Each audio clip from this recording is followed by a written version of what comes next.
Mon cher collègue et cher ami, je vous ai déjà entendu une première fois, vous avez enflammé l'amphithéâtre, c'est pour ça qu'on a beaucoup insisté pour que vous veniez. Encore une fois, merci. Vous avez la parole. Merci pour 20 minutes.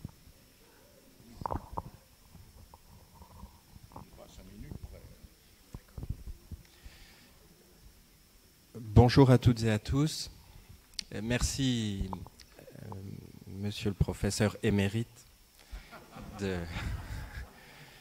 de votre invitation et de votre accueil. Et merci à Gérard Lopez aussi d'avoir pensé à me faire participer à cette journée d'études.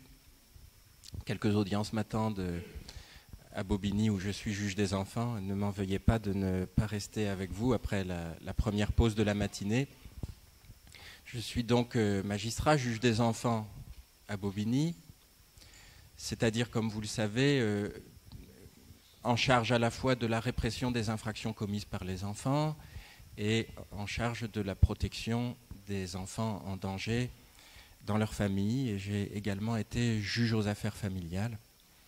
C'est essentiellement au titre de mes fonctions de juge des enfants, mais aussi des leçons que je tire de l'exercice des fonctions de juge aux affaires familiales, que je dirai quelques mots des enjeux de l'expertise des enfants au civil et au pénal, puisque c'est ce qui m'est demandé. Le préalable que je dois faire avant de dire quels sont les enjeux qui se posent aux experts quand ils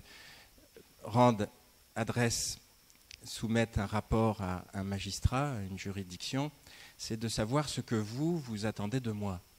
Ce que vous, comme professionnels de l'éducation, du soin ou de la protection des enfants, vous venez chercher chez le juge, comme avocat aussi.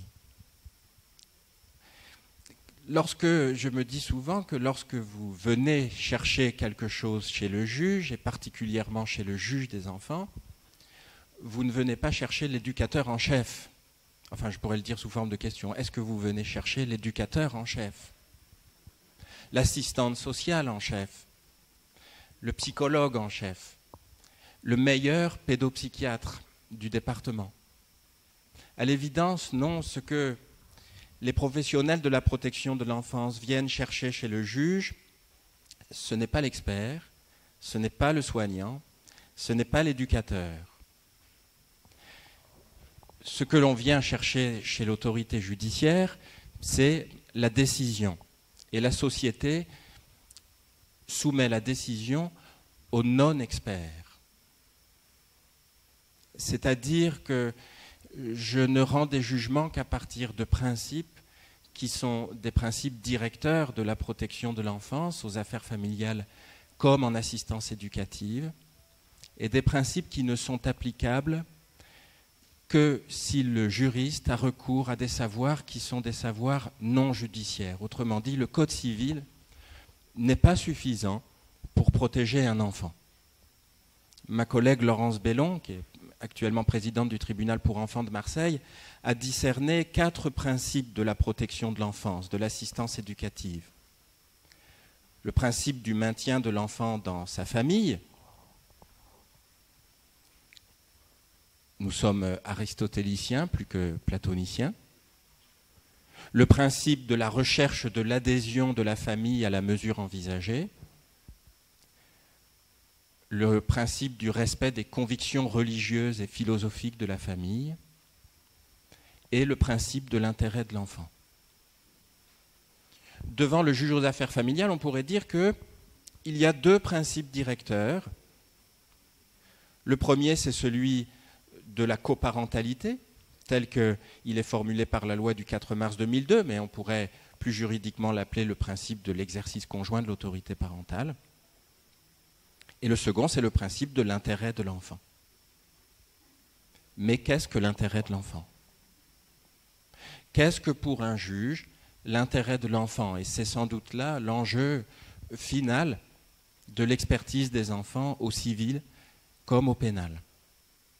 Est-ce que l'intérêt de l'enfant est la meilleure décision que, subjectivement, tel juge estime devoir prendre ? C'est en réalité de cette façon-là que les professionnels utilisent le principe de l'intérêt de l'enfant. Le juge Durand va dire que cet enfant doit être placé dans une famille d'accueil parce que c'est son intérêt, alors que son collègue dans le bureau d'à côté dira que pour ce même enfant, il doit rester dans sa famille avec l'intervention d'un service éducatif parce que tel est son intérêt. Nous utilisons le principe de l'intérêt de l'enfant d'une manière subjective. Alors que, comme le remarque le professeur Bernard Gols, que vous connaissez bien, l'intérêt de l'enfant devrait varier non pas en fonction des juges, mais en fonction de son âge et de son développement. Il faut donc trouver un moyen d'articuler nos standards juridiques et votre savoir expertal. Au civil, l'expertise essentiellement psychologique ou psychiatrique ou pédopsychiatrique pour le juge aux affaires familiales ou pour le juge des enfants a pour vocation, me semble-t-il, mais nous le discuterons toute la journée, d'analyser deux choses. D'abord, ce que j'appellerais la personnalité, comme non-expert, je dirais la personnalité ou l'état de chaque personne. Ce que vous pouvez dire de la personnalité ou de l'état, voire de l'état mental du père, de la mère et de l'enfant. Mais surtout, plus encore, ce que vous pouvez dire du lien de chaque parent avec l'enfant. Ce que nous pourrions appeler aujourd'hui la parentalité. La façon dont chacun des parents est parent. Mais ceci encore ne me paraît pas suffisant. Il faut aller plus loin et nous référencer pour l'analyse de la manière dont chacun des parents est parent aux besoins fondamentaux des enfants, c'est-à-dire principalement aux enjeux de son développement physique, affectif, intellectuel, social, pour parler comme l'article 375 du Code civil qui définit la compétence du juge des enfants, et le docteur Maurice Berger, qui est face à moi, avait beaucoup insisté pour que le Code civil inclue plus explicitement les enjeux du développement de l'enfant. Comme vous le savez, au pénal, les enjeux de l'expertise sont doubles selon que vous regarderez l'enfant délinquant ou l'enfant victime. S'agissant de l'enfant délinquant, ce que je cherche, ce que j'ai besoin de savoir, ce sont deux choses. La première, c'est le discernement, qui me permet de qualifier l'élément intentionnel de l'infraction. Cet enfant-là est-il en capacité de savoir ce qu'il fait et de le vouloir? C'est le premier élément qui permet de caractériser une infraction et que nous appelons l'élément intentionnel. Au fond, de manière étonnante d'ailleurs, ce n'est un élément qui n'est quasiment jamais discuté devant une juridiction répressive des infractions commises par des enfants.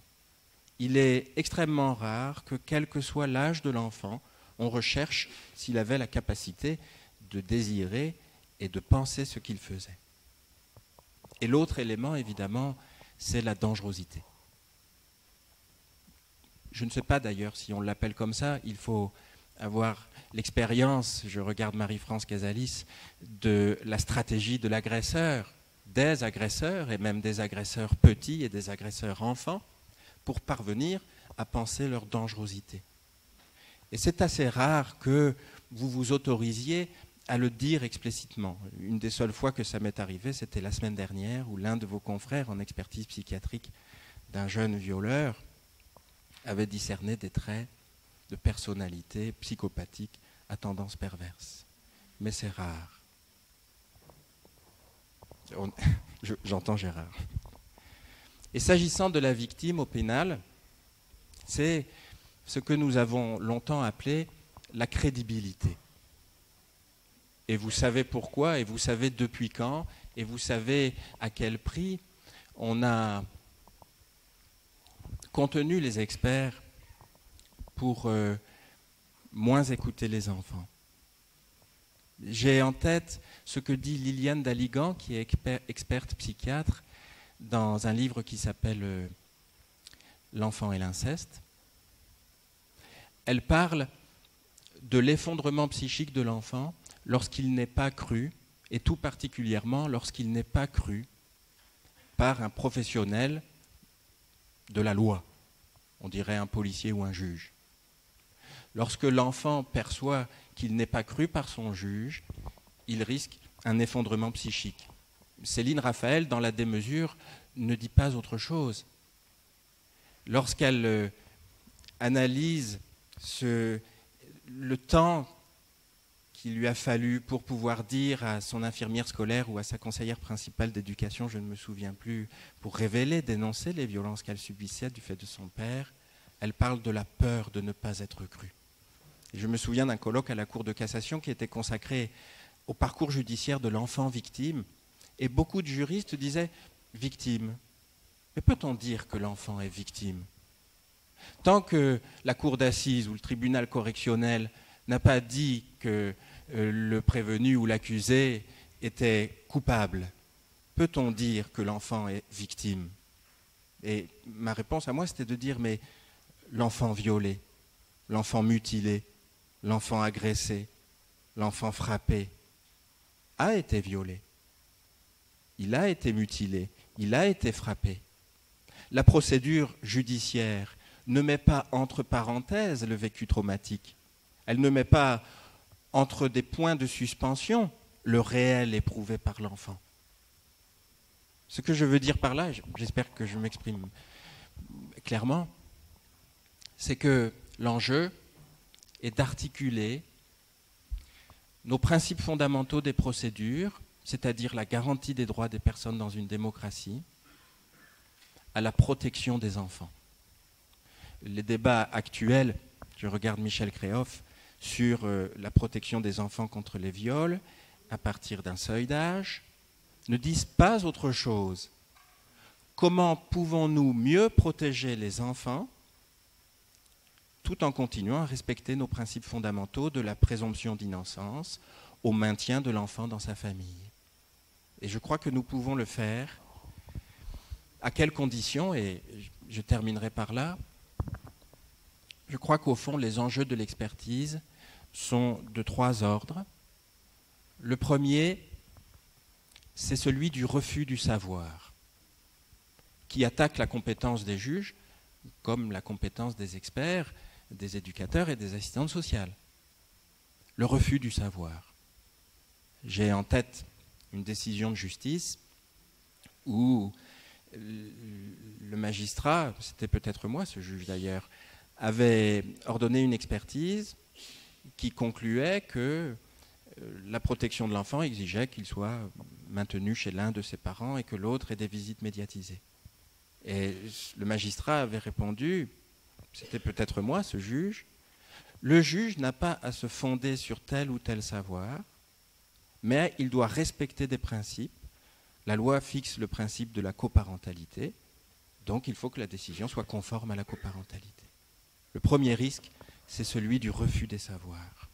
Et donc, ce dont nous avons besoin, je prends là une expression du docteur Berger, c'est d'injecter du savoir pour corriger nos représentations.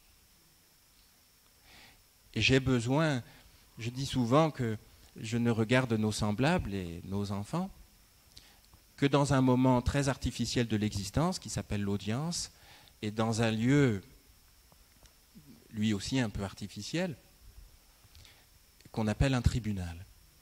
Autrement dit que je ne me mets à penser que lorsque vous me donnez les mots pour penser, lorsque vous me décrivez la scène.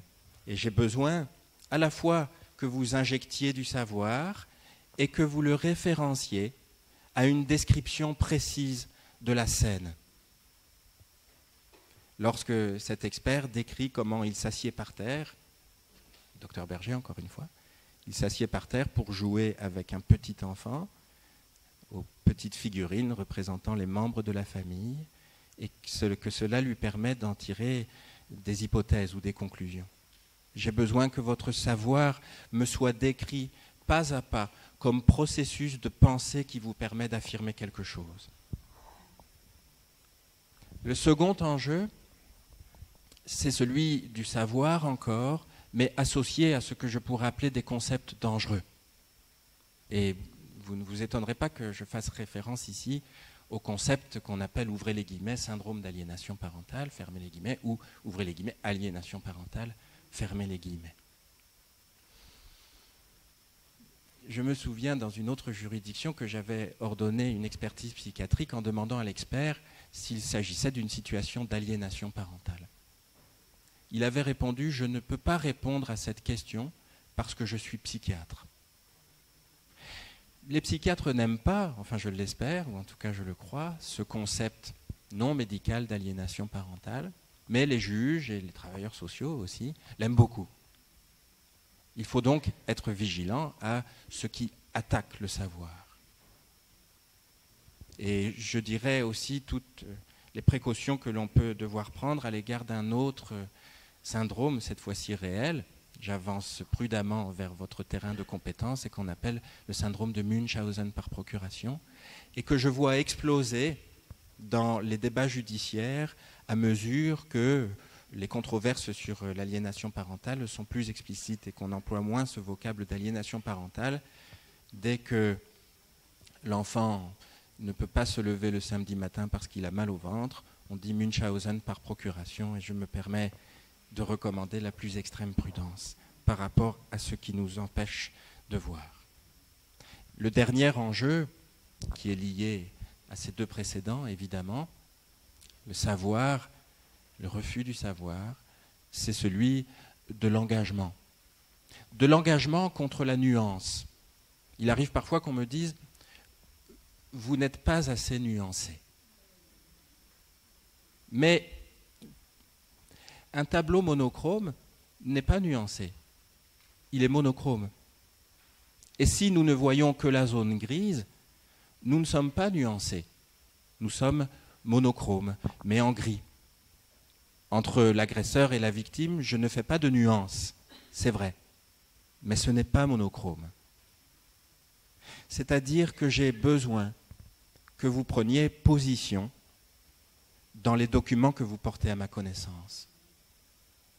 C'est assez rare de trouver une expertise psychologique ou psychiatrique d'un enfant, mais aussi d'un adulte, qui soit discriminante, qui dise la pathologie, le risque, la dangerosité, le trouble, enfin, votre vocabulaire.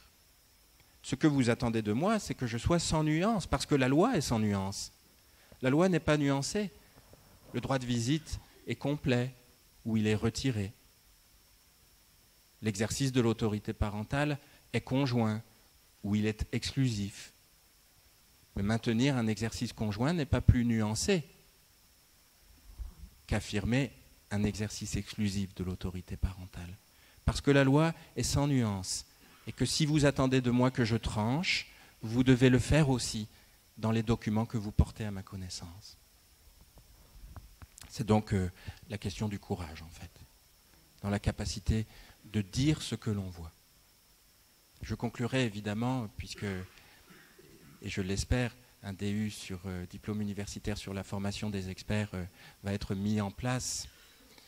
Je ne peux que recommander la plus grande formation de tous les professionnels, avec deux préalables indispensables. Il ne suffit pas de dire qu'on forme.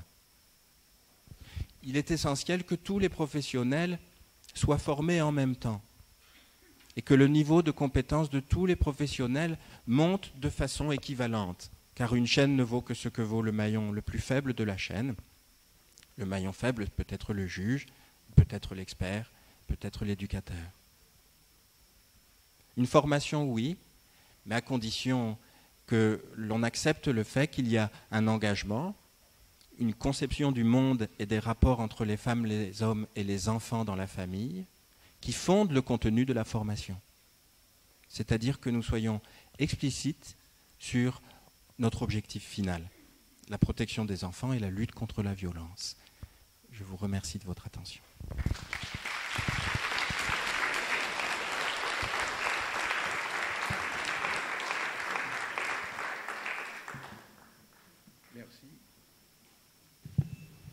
C'est vrai que vous êtes... C'est vrai que vous êtes aristotélicien. C'est un véritable appel sur le savoir que vous faites là, un appel au courage aussi. Et nous, en éthique, on appelle ça l'éthique de responsabilité. Et parmi les enseignements que l'on essaye de donner, dans cette éthique de responsabilité, il y a le courage d'être. Donc c'est tout à fait ce que vous avez dit là, et je suis persuadé que vous allez être entendu. Je propose qu'il y ait peut-être 2 ou 3 questions, si vous le voulez bien.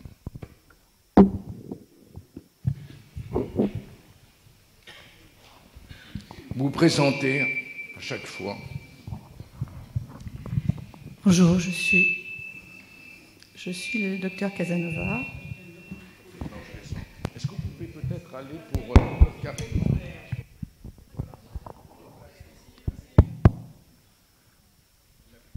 Bonjour, docteur Casanova, médecin expert, psychiatre, pédopsychiatre. Merci beaucoup de votre intervention. Je travaille également avec des magistrats juges pour enfants à Bobigny. Et la proposition que vous venez de faire, qu'il y ait la rencontre de différents professionnels, permettrait certainement une facilitation au niveau du travail. Quand vous dites à la fois expert, psychiatre, donc, et magistrat et éducateur, parce que ça permettrait certainement de pouvoir de voir et de lire des questions posées par le magistrat qui correspondent à une faisabilité par l'expert. C'est-à-dire, lorsqu'on nous demande de consulter un dossier médical, on n'a pas accès au dossier médical aussi facilement que ça. Les équipes éducatives ne savent pas forcément qu'un carnet de santé existe ou l'utilise. Je le dis clairement parce que j'ai une affaire dernièrement en tête. Et puis, lorsqu'on a le souhait de pouvoir communiquer avec les équipes éducatives, certaines se retranchent derrière leur propre secret professionnel. Et à ce moment-là, la situation est bloquée, d'autant que souvent, l'accessibilité aux parents n'est pas forcément possible. Il y a certains parents qui ne sont plus présents. Donc, l'expertise au sens strict du terme, j'ai travaillé à la protection judiciaire pendant 35 ans, il y a à faire la distinction entre la possibilité d'un travail de psychiatre à l'intérieur d'une équipe et celle d'un expert. Et ça, quelquefois, les magistrats ne le saisissent pas. Donc, merci beaucoup d'avoir proposé cette rencontre. Vous n'avez pas de réponse, par exemple. Une autre question. Gérard. Non, c'est enregistré. Le plus dur, c'est de maîtriser lui. Ça va être dur pour moi. Oui, non. Donc, oui, c'est dur de me maîtriser, c'est vrai, surtout quand j'entends parler de traits psychopathiques chez un enfant. Alors que... Est-ce que tu peux parler dans le micro? Bah oui, mais... Je n'ai rien dit. Alors que l'audition publique sur l'expertise pénale nous dit qu'on n'a pas le droit de parler de troubles de la personnalité, de dégager de traits de personnalité chez les enfants de moins de 16 ans, comme l'OMS. Un enfant, sa personnalité, elle est en devenir, elle est perfectible. On ne peut pas parler de troubles de la personnalité chez un enfant. On peut, à la rigueur, parler de troubles des conduites. Et c'est très grave, ça, parce qu'on stigmatise un enfant en disant qu'il est dangereux. Je ne sais pas quel âge il avait. Je ne sais pas ce qu'en pense Maurice et ce qu'en pensent les autres, mais moi, je trouve ça assez grave. Une précision, c'est l'enfant qui avait commis des infractions entre 15 et 18 ans et donc qui était jugé comme mineur, qui était expertisé à 19-20 ans. Jugé comme mineur, puisque les faits étaient plus anciens, mais expertisé à 19-20 ans. Hein. Mais je ne me permettrai pas de répondre à ce qui était évoqué sur ce qu'on peut dire pour un enfant même. Bonjour, Chantal Gimard.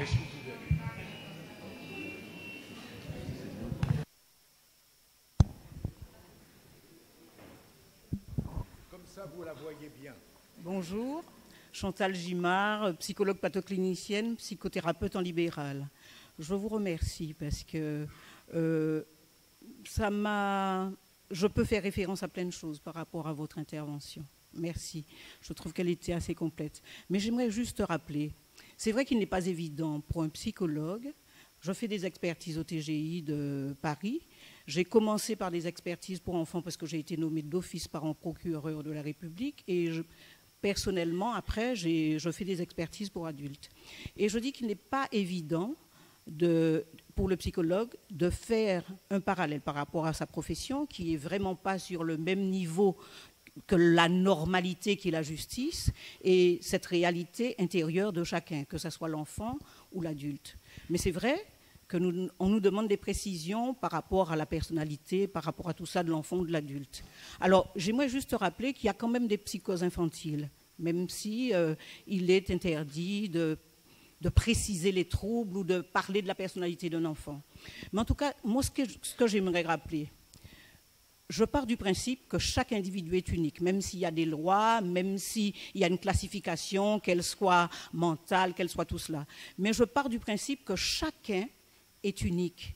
Parce que même si vous avez des individus ayant la même pathologie, comme l'histoire de l'individu est unique, ça ne donne pas les mêmes choses. Il n'y a pas les mêmes...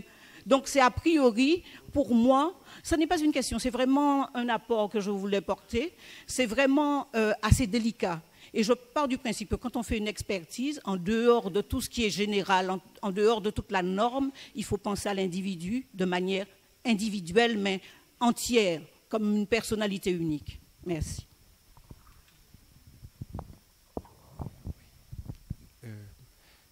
Vous avez raison, bien sûr. Et je pense que c'est ce que chaque professionnel essaie de faire quand il travaille avec les familles. Il me semble que pour pouvoir voir la singularité de la situation et l'unicité, la singularité de chaque personne dans cette situation, il faut d'abord avoir présent dans les références ce qu'on pourrait appeler des modélisations. Si on n'arrive pas dans les familles des autres avec des grandes références simplificatrices, mais claires, je crois qu'on ne voit plus rien au fond. C'est ce que je reproche, c'est ma critique de la nuance comme garantie, sauvegarde de l'arbitraire souverain de chaque professionnel. Je n'ai pas de compte à rendre puisque je ne vois que des situations différentes des unes des autres.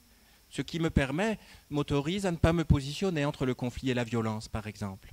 Pour voir ce qui se passe, bien sûr, pour aller vers la singularité de chaque être, il faut d'abord une modélisation, je pense. Je dirais les choses comme ça. Je tiens à vous remercier pour cette précision et elle met d'autant plus en valeur ce que j'essayais de dire au début. Nous avons besoin de recherche car les modélisations ne se font pas ainsi. Il y a toute une série de méthodes et de savoirs que vous réclamez. Et il est important que nous pensions au-delà simplement que de transmettre des pratiques qui est théoriquement le travail d'un diplôme d'université. Il est important que derrière, il y ait des chercheurs, master et doctorat, qui justement travaillent et fassent les modélisations dont vous parlez là, éventuellement les typologies, et avec toute la réflexion éthique qu'il doit y avoir derrière, car toutes obligatoirement ne sont pas la vérité. Et elles sont au contraire à être discriminées, à discuter dans votre conscience au moment de la décision. En tout cas, je propose à tout le monde d'applaudir, car nous avons une première partie bien...